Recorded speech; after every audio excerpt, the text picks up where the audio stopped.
संगनायक तथागत सिद्धार्थ गौतम बुद्ध, धम्मशासक सम्राट अशोक, रिपब्लिकन राष्ट्र निर्माते doctor Babasaheb Ambedkar, Republican Party of इंडियाचे राष्ट्रीय अध्यक्ष, केंद्रीय सामाजिक न्याय राज्यमंत्री, संघर्ष नायक डॉक्टर रामदासजी आठवले,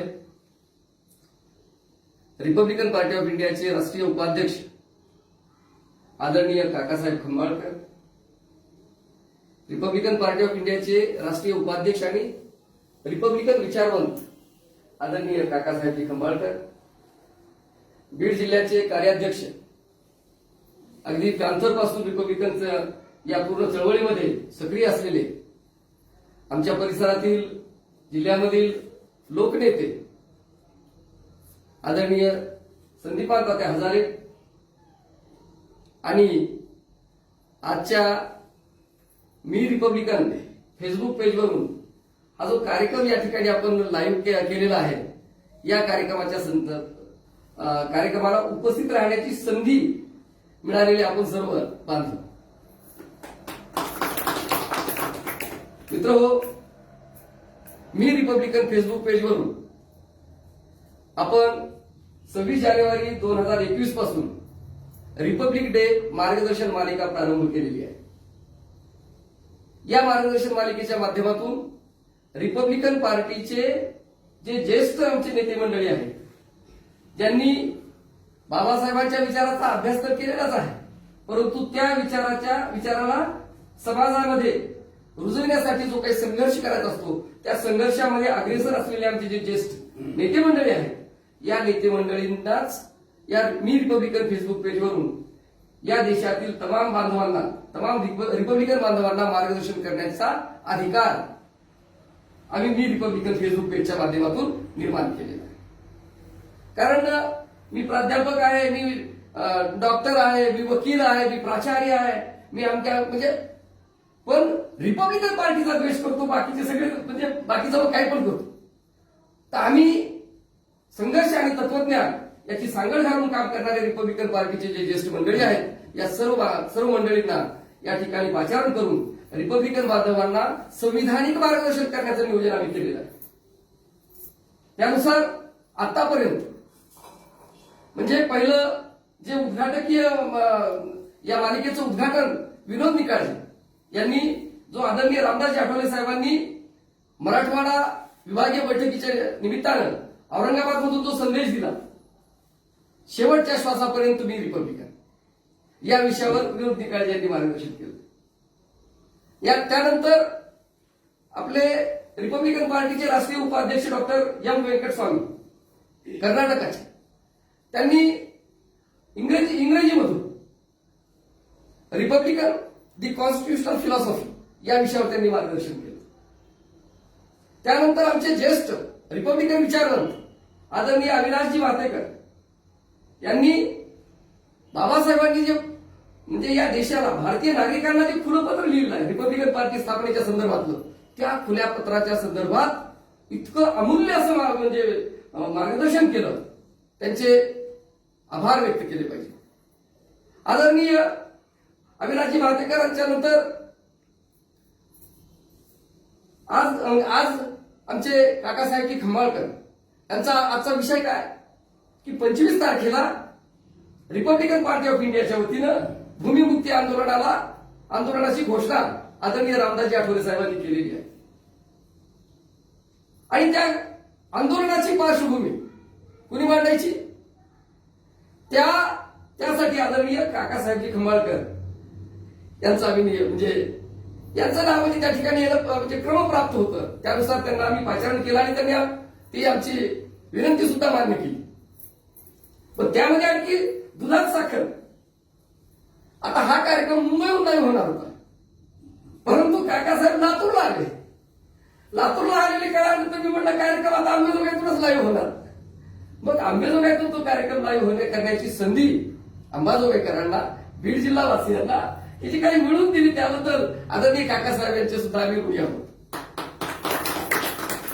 त्यानंतर आता 24 तारखेला उद्या, म्हणजे मुंबई प्रदेशचे युवकांचे जे अध्यक्ष आहेत आदरणीय रमेशजी गायकवाड, त्यांचा विषय असा आहे की आगामी महानगरपालिकेची जी सार्वत्रिक निवडणूक मुंबईमध्ये होणार आहे, मुंबईमधल्या जेवढ्या महानगरपालिकांच्या निवडणुका आहेत, त्यासाठी रिपब्लिकन पार्टी कोणत्या दिशेने म्हणजे पुढे तयारी कशी करत आहे यासाठीच उद्या रमेश गायकवाड बोलणार आहे. 26 तारखेला रिपब्लिकन पार्टीच्या ज्येष्ठ नेत्या, महाराष्ट्राच्या अध्यक्षा महिला आघाडीच्या आणि महिला आयोगाच्या माजी सदस्य आदरणीय आशाताई लांडगे, ऍडव्होकेट आशाताई लांडगे, त्यांचा विषय काय? Hindu code bill. Hindu code bill या विषयावर त्या मार्गदर्शन करणार आहे. त्यानंतर 3 मार्चला म्हणजे जिथून आठवले साहेबांनी मी रिपब्लिकनचा संदेश दिला, त्या औरंगाबाद शहरातून जे आमचे महाराष्ट्राचे कार्याध्यक्ष आहेत आदरणीय बाबूरावजी गायकवाड, आदरणीय बाबूरावजी कदम साहेब, त्यांचा विषय आहे मी रिपब्लिकन संविधानिक विचार. म्हणजे असे दिशेने आम्ही चाललो काकासाहेब. त्यासाठी सांगायचं की काकासाहेब स्वतः आम्ही बघायला आले. आज या ठिकाणी 25 तारखेला रिपब्लिकन पार्टी ऑफ इंडियाच्या वतीने जे भूमिमुक्ती आंदोलन प्रारंभ होणार आहे, त्या भूमिमुक्ती आंदोलनाच्या संदर्भात, त्या आंदोलनाची पार्श्वभूमी रिपब्लिकन पार्टीच्या कार्यकर्त्यांना विषद करणे, विस्तृत पद्धतीने त्यांच्यासमोर मांडणे, यासाठी काकासाहेब या ठिकाणी आलेले आहेत. म्हणजे भूमिमुक्तीचं जे आंदोलन आहे, हे भूमिमुक्तीचं आंदोलन म्हणजे बाबासाहेबांचं आंदोलन.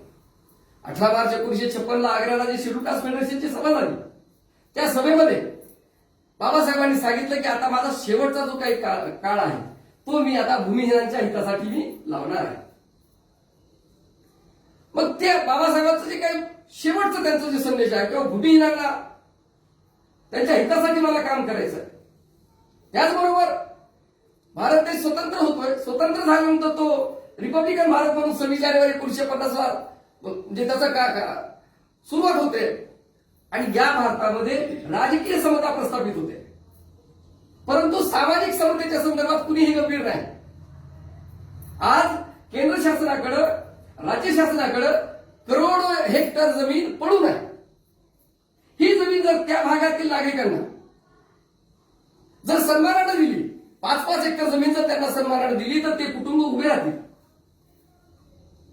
म्हणजे शासनाने योजना काय राबवायच्या की आम्ही इतके करोड झाडं लावण्याचा आम्ही निर्धार केला. कशाला निर्धार करतो? त्या जमिनी यांच्याकडे देऊन टाक, करोडो राहतील, म्हणजे अगणित ते झाडं लावतील, विकसित करतील, राष्ट्राला समृद्ध करतील. परंतु हा जो विचार आहे, हा विचार नंतर रिपब्लिकन पार्टीचं नेतृत्व करणारे आदरणीय दादासाहेब गायकवाड यांनी हा विचार पुढे आणला. तोच विचार आदरणीय रामदासजी आठवले साहेबांनी पुढे आणला. म्हणजे देशातील नागरिकांना या देशातील जमिनीचं म्हणजे वाटप झालं पाहिजे आणि त्यांना सुद्धा त्यांचा आर्थिक आणि सामाजिक स्तर त्यांचा उंचावला गेला पाहिजे. ही जी भूमिका आहे या आंदोलनाच्या पाठीशी, ही भूमिका पाहिली जात नाही. रिपब्लिकन पार्टीनं 5 एकर जमीन भूमिहीनांना दिली पाहिजे हे जे आंदोलन सुरू केलेलं आहे, यामध्ये अशा अमक्या जातीलाच द्या असं म्हणणं नाही. जे भूमिहीन आहेत, वेगवेगळ्या जाती आणि धर्मामध्ये विभागलेल्या भूमिहीनांना 5 एकर जमीन द्या. किती मोठा विचार. पण भारतीय नागरिकांना काय वाटतं? सर्वांची म्हणजे पूर्ण रिपब्लिकन भारतीयांची आम्ही भाषा करतो. बाकीचे कुणाची भाषा करतात? 15% भाषा करतात, कुणी 85% करतात. आम्ही अखंड रिपब्लिकन भारतीयांची भाषा करतो. मग त्याला कळत नाही. प्रजासत्ताक म्हणलं की म्हणतो हा प्रजासत्ताक दिन आहे, रिपब्लिकन म्हणलं हा महार. म्हणजे असे अज्ञानी लोकांचा भारत आहे. या देशामध्ये सर्व नागरिकांच्या हितासाठी जे रिपब्लिकन आंदोलन चालू आहे, या रिपब्लिकन आंदोलनाच्या माध्यमातून आज ज्या महारत्नाच्या जमिनी आहेत, काय परिस्थिती आहे? महारत्नाच्या जमिनीच्या माध्यमातून सगळे गुंड पोचले गेलेले आहेत. आणि हे गुंड हे प्रस्थापित पार्ट्यांचे कार्यकर्ते आहेत, नेते आहेत, त्यांचे आमदार आहेत, खासदार आहेत. गायरान जमिनीचं आंदोलन आमच्याकडे फार मोठ्या प्रमाणामध्ये. या गायरान जमिनीचे जे सातबारे आहेत, हे सातबारे घरपोच का नाही गेले? आम्ही त्यांना पुरावे देतो, त्यांना सगळ्या, आणि आम्ही म्हणजे प्रशासनाकडे सातत्याने चक्रा मारतो. कोणतंही शासन आलं तर कोणत्याही शासनाला असं वाटत नाही की यांना गायरान जमिनीचा यांना उपभोग घेता यावा असं आपण वातावरण बनवावं. त्या गायरान जमिनीमध्ये गोंधळ करणारे जे कोणी गावातले गुंड आहेत, म्हणजे आम्ही गायरान जमिनी पेरायच्या, त्याच्यामध्ये पोळ्याच्या दिवशी जनावर सोडणारे, त्या पिकांची नासधूस करणारे, गायरान जमिनीला कसल्यापासून विरोध करणारे जे गुंड आहेत, हे गुंड या पार्ट्यांचे कार्यकर्ते आहेत. म्हणजे या देशामध्ये सामाजिक समतेसाठी आग्रह हा केवळ आणि केवळ रिपब्लिकन पार्टी करते. हा जो आग्रह आहे, या आग्रहाला सामाजिक समतेशी जोडलं गेलं पाहिजे, आर्थिक समतेशी जोडलं पाहिजे, भारतीय संविधानाशी जोडलं पाहिजे. असा एक व्यापक विचार आणि असं हे व्यापक आंदोलन हे 25 तारखेला प्रारंभ होत आहे. देशामध्ये, महाराष्ट्रामध्येच नाही, मराठवाड्यामध्येच नाही, जिल्ह्यातच नाही, तर देशाच्या सर्व राज्यात आणि केंद्रशासित प्रदेशात आदरणीय रामदासजी आठवले साहेबांच्या नेतृत्वाखाली भूमिहीनांना 5 एकर जमीन अशा स्वरूपाचं हे जे आंदोलन आहे, हे आंदोलन कोणत्याही पार्टीला घेऊच वाटत नाही. काकासाहेब, मी तुमच्याकडे नम्रपणे तुमच्याकडे व्यक्त करू इच्छितो, जे शेतकरी आंदोलन चालत आहे, एका तरी शेतकरी आंदोलनाने कधी गाराणाचा विषय घेतला का? एका तरी शेतकरी आंदोलनानं महारोत्राचा विषय घेतला का? एका तरी शेतकरी आंदोलनाच्या नेत्याला असं कधी वाटतं का की आपल्या शहरामध्ये महाराचं, मागाच्या या म्हणजे सर्वसामान्य ज्या जाती आहेत यांच्या जमिनी असाव्यात? या देशामध्ये ज्या शेतकरी चळवळी चाललेल्या आहेत, या सगळ्या जातीवाल्यांच्या चळवळी आहेत, या देशातील नागरिकांच्या दिशाभूल करणाऱ्या चळवळी आहेत. या सर्व चळवळीचा रिपब्लिकन पार्टी धिक्कारच करते. परंतु विपरीत परिस्थितीमध्ये देशामध्ये जी समतेच्या विसंगतची विपरीत परिस्थिती आहे, या परिस्थितीमध्ये आपला संघर्ष सातत्यानं आदरणीय रामदासजी आठवले साहेबांच्या नेतृत्वाखाली आम्ही लढत आहोत. आणि साहेबांच्या सोबत एकाच एक केवळ तरुणच नव्हे, तर आदरणीय काकासाहेब खंबाळकर यांच्यासारखे ज्येष्ठ आपलं पूर्ण आयुष्य या चळवळीला दिलेले असे एकाच एक नेते या चळवळीमध्ये आहेत. आणि यांच्या नेतृत्वाखाली, यांच्या अनुभवाच्या आधारे आमची चळवळ जर या देशामध्ये सामाजिक समता प्रस्थापित करायची असेल, तर या देशावर रिपब्लिकन पार्टी ऑफ इंडियाचं सरकार आलं पाहिजे केंद्रामध्ये. या देशामध्ये देशाचा प्रधानमंत्री आदरणीय रामदासजी आठवले साहेब झाले पाहिजेत. या दिशेने आम्हाला काम करायचंय. आमचे इश्यू आहे हिंदू कोडविल, म्हणजे आमचे जे कृती कार्यक्रम आहेत, हे संविधानिक कार्यक्रम आहेत, जाती आणि धर्माला प्रोत्साहित करणारे नाहीत.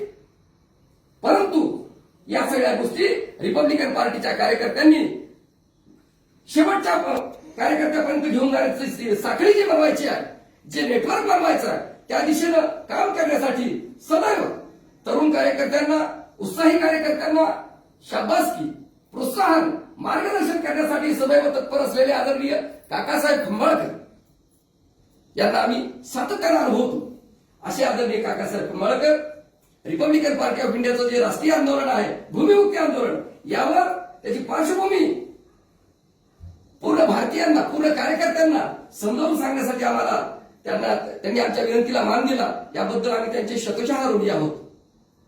म्हणून अंबाजोगाई शहरामध्ये आदरणीय काकासाहेब खंबाळकर यांचं मी हार्दिक स्वागत करतो आणि मी या ठिकाणी थांबतो. सप्रेम जय भीम, जय रिपब्लिकन भारत, जय रिपब्लिकन राष्ट्रवाद.